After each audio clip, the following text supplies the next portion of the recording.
यसो प्लानिङ बदलु पाएर खोर्सानी बोकेर आउने होइन पिर्छु भनेर प्लानिङ बनाउने एउटा छोरी मान्छेलाई पिर्छु भनेर आउने तिमीहरूको झ्याला तर यो बेलामा तिमीहरूको त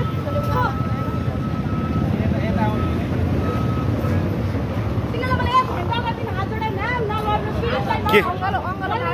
के भएको के भएको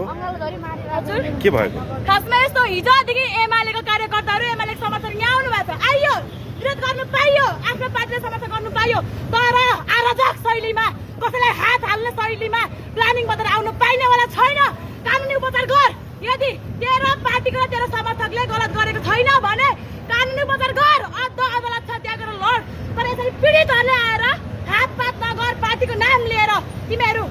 अहिले पनि यहाँनिर पीडितले हात हालेको छ पनि उहाँहरू हात जोडेको 1 घन्टा अगाडि प्लिज यस्तो नगरिदिनु होला भन्यो तर उहाँहरू यहाँ पीडितलाई हात हालेको रहेछ र त्यसको आक्रोशमा महिला अधिकार कर्मी बहिनीहरू यसरी प्रतिवादमा उत्रेका छन् उतापट्टि एमाले कार्यकर्ताहरूको विरोध रहेको छ प्रहरीको कडा सुरक्षा रहेको छ यसरी अगाडि नै आएर हिम्मत साहस देखाएका छन्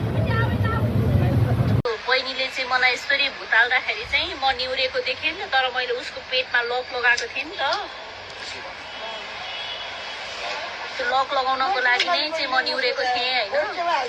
अब लक भन्ने कुरा त मान्छेलाई थाहा छैन नि त उसले कपाल तानिसकेपछि अब हामी फाइटरहरूले त कपाल नै त तान्दिनौँ नि त र मैले चाहिँ पेटमा लक लगाएको थिएँ उसको पेटमा लक लगाइदिएको थिएँ त्यही भएको भएर सम्पूर्णलाई त्यो हेरेर नरमाउन पनि म अनुरोध गर्दछु र